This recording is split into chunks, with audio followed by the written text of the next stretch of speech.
Hi, Linda. Hey, Nancy. Welcome to Season 1, Episode 7 of the Front Porch Book Club. The Front Porch Book Club is a podcast that meets twice a month. And we like to dig deep into the relationship between characters and the worlds they live in. Grab your book and iced tea and join us on the Front Porch. Okay, Lenny, so what's our book today? Okay, today we are discussing Where the Crawdads Sing by Delia Owens. Now, I put out on Facebook, what book should I read next? Because I was without reading. And so many people said, Where the Crawdads Sing. It was amazing. So that was the book that I read next. And that was, I don't know, a year or two ago. Wow. And so when we were discussing what books to put for our season opening of our podcast, I said, let's put this book on here. This would be perfect. Why do you think so many people suggested this book? It's a book like no other, I think. You know, in talking with just a few people about it, and I'm interested to hear your points of view and what our listeners think of it. I never read a book like this before. You know, I don't know if other people do this or if it's just me with the Kindle, because I was like downloading Kindle. You know, I got my Kindle for Christmas. And I didn't know anything about it. I didn't read like the jacket of the book to find out what it was about. I just went in and started reading it. For the podcast, I read it again, and actually I liked it more the second time. I think it's because I kind of knew where it was going and picked up on different aspects of the book. From my point of view, I just liked the characters. You know, it's just so heartbreaking and dismal at the beginning of the book. Yeah. And I like to see how the main character grows throughout the book and what happens to her.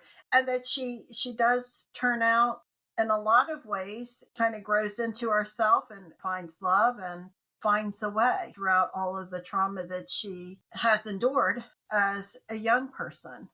What do you think, Nance? What did you like about it? This is a fictional book, and it focuses on Kaya. And when we meet her, she is 5 years old, I think.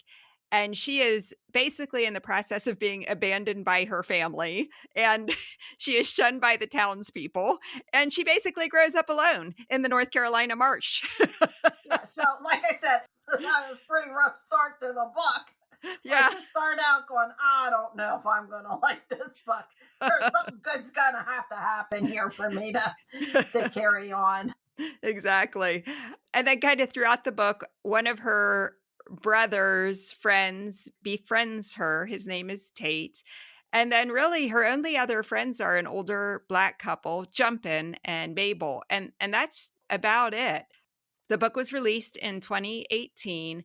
And I guess I shouldn't be too surprised that so many people that you talk to love this book, because I think it's been on the New York Times bestseller list since it was published.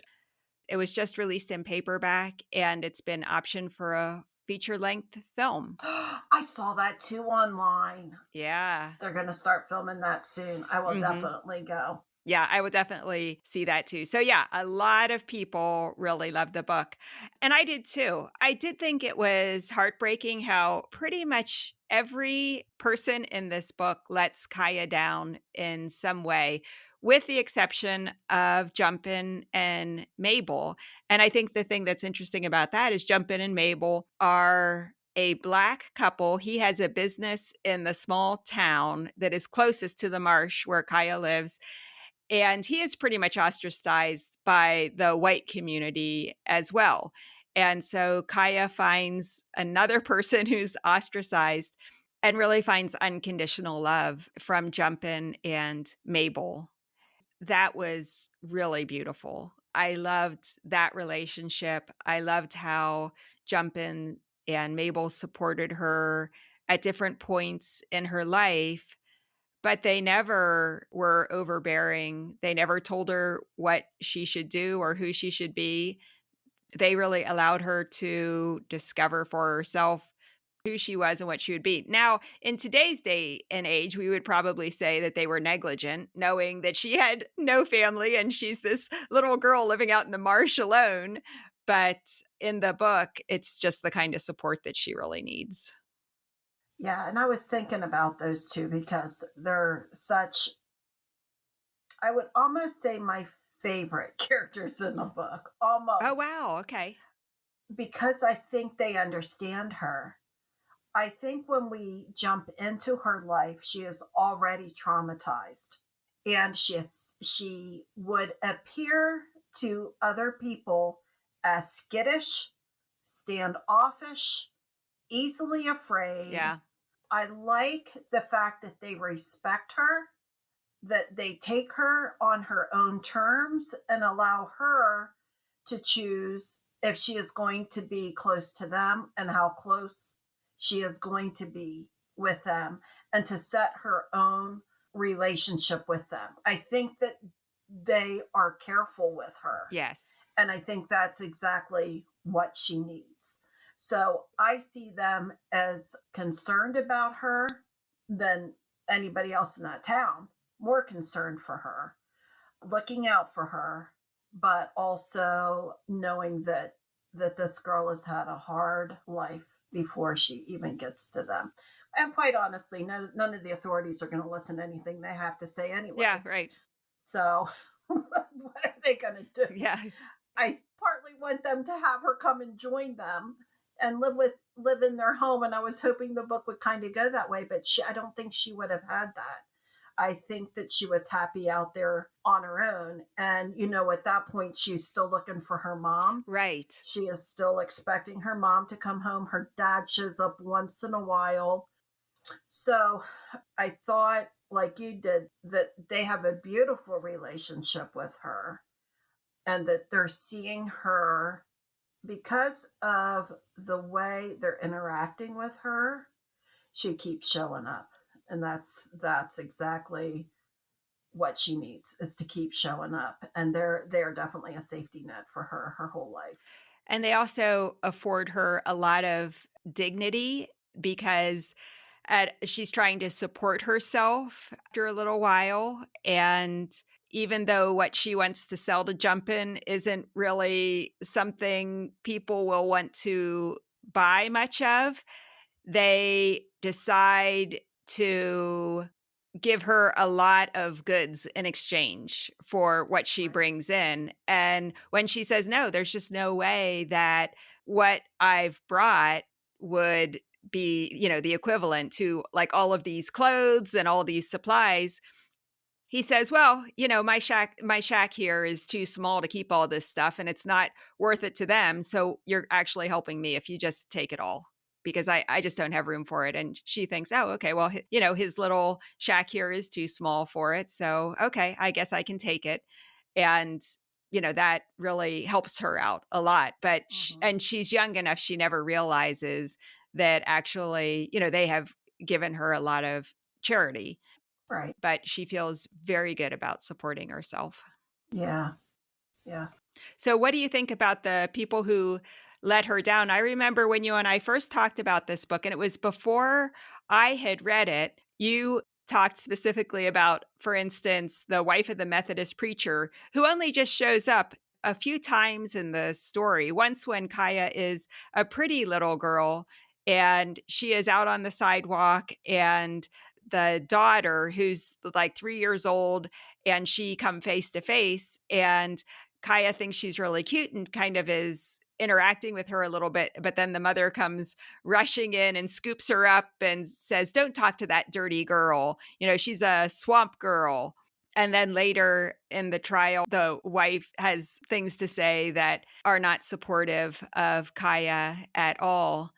There are the sales ladies in the Piggly Wiggly who one of them is helpful, one of them is not so helpful. But, when we say it takes a community to raise a child, it's like this entire community actually, except for Jumpin', really failed to raise this child. One of my favorite parts of the book is when the defense lawyer, her defense lawyer, lets them have it. Yeah, Scolds them. He scolds the town for not stepping up and being the people that they should have yeah, been. It kind of reeks of classism. right, There's certainly a component of racism in the book, classism being right there. right. She certainly didn't have any money. Her parents were not well respected in the community. She was nothing but trash to them and less than, instead of them seeing her as a little girl. Yeah, and then they definitely pass this down to their children who make fun of her. The one day she tries to go to school, and when they see her in the town, they make fun of her. So they pass this kind of hate and disrespect down to their children as well. Hmm. Yeah. And if even one of those children would have befriended her that first day at school, things might have turned out different than they did, but no one did. No one did. It is a fictional book, thank goodness. I think that the truancy officer, people just didn't have any kind of understanding as to where she was at. They thought they could haul her up, put her on a school bus, and that would be that, without realizing that she was coming to them with so many needs that she needed for her to be successful. And just putting her in a schoolroom was not at that point going to work. Right. The girl needed some shoes, she needed some clothes, she needed parents, Yeah. a place to stay, food, and she was lacking all of those things. Yeah. And she lacked, she had a good relationship with her brother, but her brother was older. And that's different from social skills of getting along with people outside of yourself, because you grow up in your family and they will, brothers and sisters accept you or not just the way you are. There's a sort of a bonding there. But other people outside the home aren't like that. They don't understand you, your culture, where you come from. So she was lacking in a lot of skills too. Because her last interactions, at least on a daily basis, were really when she was, 7 or 8. And again, those were family relationships. So she Right. really had very little social skills until Tate comes along, her brother's friend. And Thank yeah, gosh. and Thank you, Tate. his character is similar to Jumpin' and Mabel in that he kind of recognizes that here is this young girl who does not have a lot of social experiences and is kind of wild, and he also is very slow in befriending her. And part of this is because he's a natural biologist like she is. And he understands how to slowly approach birds, for example. And so he starts befriending her with just this game of exchanging feathers. And just over a period of time, starts to get to know her and then eventually teaches her to read and teaches her to count and brings her books. And then, the thing about Kaya we haven't talked about is she's extremely intelligent, and he is bringing her high school level books that she is just reading and understanding. And in fact, I think it's the truant officer later in the book. She has her comeuppance when the author says they happen to come face to face in the aisle of the Piggly Wiggly. And by then, Kaya is so much more learned and intelligent than this truant officer could ever imagine, and still doesn't recognize. But it's really Tate who opens up the world to her and becomes a very important character in the book. Yeah, he's really the superstar there for the book, how he warms up to her and is a friend, but almost provides sort of not parental, but maybe older brother or some kind of guidance in her life that she is not getting from anybody else. With Mabel and Jumpin', they're providing a different kind of support for her, whereas Tate is providing more of a guidance, more of a teacher, and then sort of the friendship, and then, of course, love Yeah. interest as she grows older. So he is a huge part of shaping the little girl into the young woman and then the older woman Mhm. we see in the book. Yeah, and even opening up the world of publishing to her, which becomes a way for her to support herself. But okay, could you forgive Tate? Spoiler alert. Could you forgive Tate for when he goes off to college and he does basically leave her behind because she doesn't. It takes years and years and years for her to overcome that betrayal. Well, it's a good question. I think he's forgivable because she forgives him. But what he did to her wounds her so deeply. It is a re-trauma of her early Yeah. experiences. And he has traumatized her in a way that is so harmful that then she's beginning to make some bad choices. Yep. And she does end up forgiving him, thank goodness, because I wanted her to. I wanted her heart to heal. I wanted her to realize that people will let you down. And but they can still, just like her brother left her and didn't come back until long, long time. That doesn't mean she wasn't loved, and that doesn't mean that she deserves less, and it doesn't mean that she can't heal from it, and that the people really are sorry, and that they did the best that they could. I mean, Tate's still a kid, Yeah. a very young kid, smart, good with Yeah. biology, but doesn't mean that he is at that choice to be in such a serious, devoted relationship with this young girl who is just not really ready for a big commitment anyway. I Yeah. mean, she thinks she is, but she's just attaching herself to him, probably not even in a real healthy way. So, I give him a lot of breaks because he's just a kid himself, but I'm glad that she ends up healing from that relationship, and she does give him another chance. That's a great question, Nancy. What do you think? Well, I do like your answer, recognizing that he was pretty young, and on top of that, he had experienced his own trauma in his life that he was coming to terms with as well.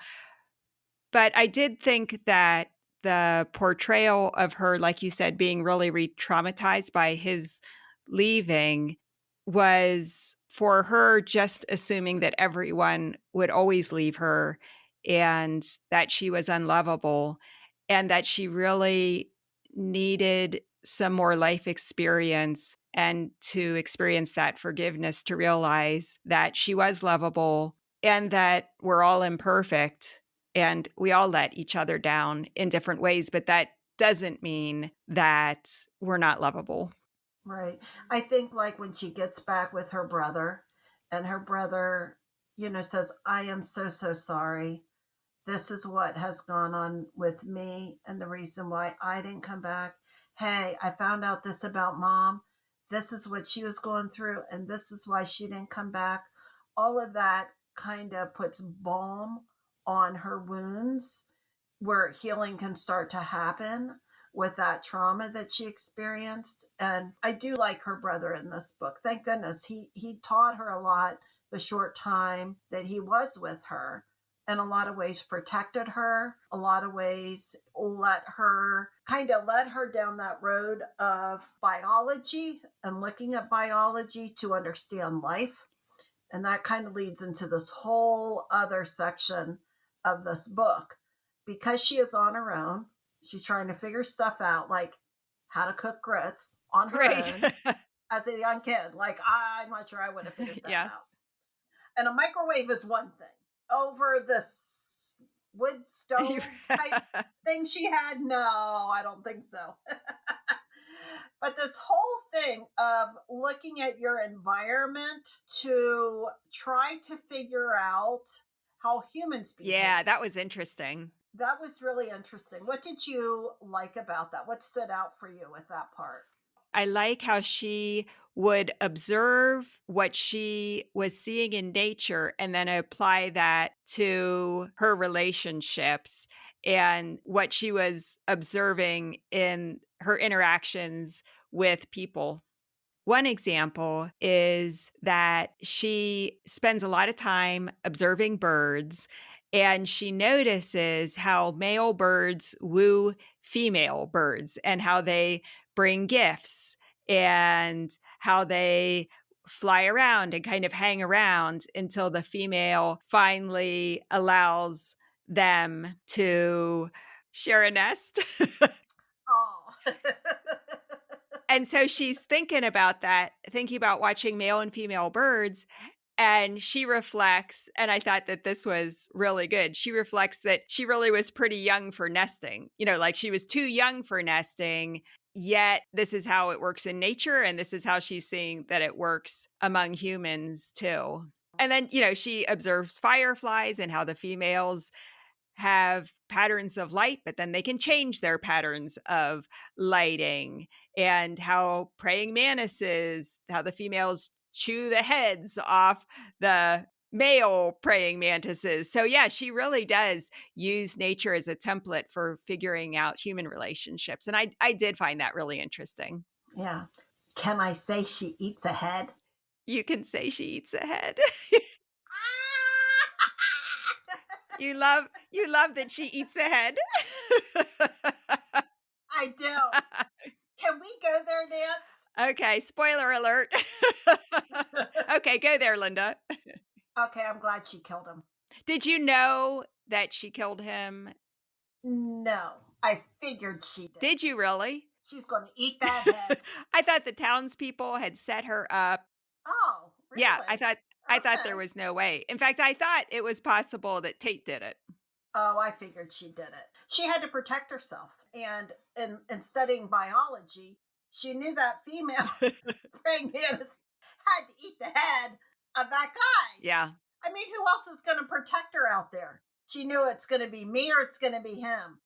And one thing she is a survivor. I mean, she's a victim, but she also is a survivor. There's that part of her.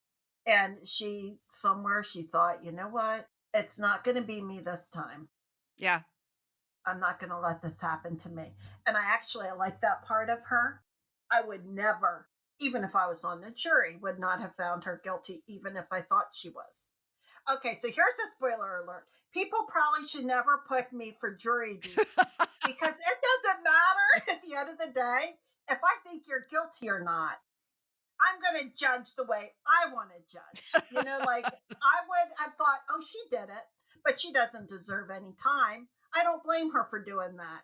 He actually deserved it, so I'm going to find her not guilty, even if I think she's guilty. Like I didn't want to see her get any because that's what would have killed her. Being in a cell away from nature, away from the beach, away from the sun, away from the birds, the clams, the feathers, the marsh. That's what would have killed her. definitely. Yeah, I kind of figured she did it. You were much better at picking up those clues than I was. So you said she's a victim and also a survivor. So, what is your definition for victim versus survivor? When I look at her trauma and I look at the abuse, the violence, the abandonment, the lack of bonding, the lack of attachment, she is a victim of all of that in her life. She slowly evolves away from being victimized through taking care of herself, through falling in love, through cooking for herself, finding a way of employment, learning to read, building herself up, healing. So when I think of trauma versus survivor, a part of that is moving forward, is moving past the trauma. It doesn't change the trauma. It doesn't say that the trauma is okay or excusable, but it's being able to move past it and make something of yourself and to heal. When I use the term survivor, I don't expect 100% healing to use that term survivor. Okay. I see that as a gradual process for people who have been victimized. It's a long road for most, and it can be a lifelong road where it rears its ugly head from time to time. But during the book, she definitely makes that change in herself. And at some level, she decided it's stopping now. Right. That will not happen to me. And I will do something about it because this victim stuff, I will not let anybody take advantage of me again. And so she does what she needs to do. And I think she did the right thing from a human perspective. I think she did the right thing. Self defense is what I call that. I thought it was really interesting how the author interwove that trial and her growing up are kind of interspersed. And then you finally get to a point later in the book where they're both met in the time period and then you move forward. That was really interesting to hear about her growing up all the while you're learning about this investigation that she's implicated in. Part of that is who is this guy and who, what's he about? So certainly I didn't put all the pieces together, early on in the book. But after he tried to take advantage of her on the beach, oh yeah, that's when it's like, yeah, she had it. Something within her made her fight back at that point and said he's not doing it, and she struck him. Yeah. She got away. And it's interesting because as she's getting to know that guy, Chase, she is very conscious of the fact of what she's giving up for that relationship. I mean, the way he's written, you kind of understand that he's a cad, but there are a couple points in the book where she says, well, I'm giving up this piece of me because I just don't want to be lonely, or this is what this is costing me. But you're right. I think it's really that point in time on the beach where she decides, you know what? I've paid enough. This is it. Yep. Kudos for her is what I have to say. She stood up for herself despite it all, despite what her father did, despite what her mother did, despite what Tate did, any of them, leaving her, abandoning her, not taking care of her, leaving her to herself, a little girl. Enough was enough. By the end of the story, she and the marsh are somewhat inseparable. I mean, the townspeople call her the marsh girl, and it's a really derogatory term. They're not meaning it in a positive way. But by the end of the book, she has studied the marsh. She's become highly respected in helping people understand how the marsh works and how important it is to the ecosystem. The marsh is part of what heals her as well. The marsh is almost like another character in the book. Like the first time she climbs that fire tower, Delia Owens writes, now all the pieces lay beneath her, and she saw her friend's full face for the first time. I mean, the marsh really is a friend for her. Yeah. I thought that was really beautiful. Yeah, that was really beautiful. And I like that even though she had money, she kept part of her old friend with her. She kept I don't know, it's not a potbelly stove, but she kept the stove. She kept some of those things that were really a part of her in that early, well, not even early life. I mean, the first 20, or I don't know, was 25 when she got all that money. Yeah, I think she was around 20, 22, 25, something like that. Yeah, she was even still sleeping on the front porch a lot. Right. There's something about this girl. I'm really excited about the person that we're going to be talking to for our next podcast, but there's something about her that is still sleeping outside. So there's something about her that's still, there's just a piece of there that I look at that and I say, you're even a survivor now. You're not sleeping in the house. You're sleeping on the porch by yourself because the people in the house are nuts. And she really does keep part of herself separate even from Tate, who she ends up having a long-term relationship with. He never knows that she's the poet. He never knows that she is the one who killed Chase. She has the evidence of both of those things that she keeps secreted away from him. Yeah. And I thought that was really interesting too. Yeah, just kept that close to her soul for whatever reason, still kind of guarding that. But she does not let him the whole way in. She may have, if he hadn't left her, he could have been that person that to crack open that egg and she would have oozed out all over him. And he had that potential for her. But he hurt her so horribly that she held back. Kind of sad at the end, but understandable. Absolutely understandable. Really, though, it's fine to keep certain things to yourself anyway, even in a very close and intimate relationship. Yep. I thought that was a nice illustration of that, actually. I wonder if she thought he would turn her in. I mean, I don't I don't think know. so. There's a sense of trust there. Like, I kind of wish that she would have had that relationship with him, that she could have unburdened herself with that. But you never get a sense that she feels guilty at all No, from it. It's just sort of the way nature is. I'm going to bite the head off the praying mantis. exactly. And I don't have to feel guilty about it. It's just human nature. Tim or me. Yeah, I don't think she was very burdened by it at all. It was like, well, No. here's nature taking its course. Yep. So you mentioned the person who we're going to be interviewing for the second episode for this month, Jenny Cole Mossman. Just say a bit about why you're excited that Jenny's going to be joining us. Well, she does great work. She's a licensed independent mental health practitioner. She has her master's degree in marriage, family, and child counseling from the University of Southern California. And she is an expert in trauma informed care, which is perfect for this book, reflective practice and sedentary trauma. And then I have talked with this lady before about the court and mental health systems and children and youth services and parent child bonding and why that's important and how is that developed. So she is exactly the person that we need to talk to about attachment and trauma. And from a society point of well, first of all, I want to hear what she thought of the book because I know what I thought of the book, but I want to know what she thought of the book.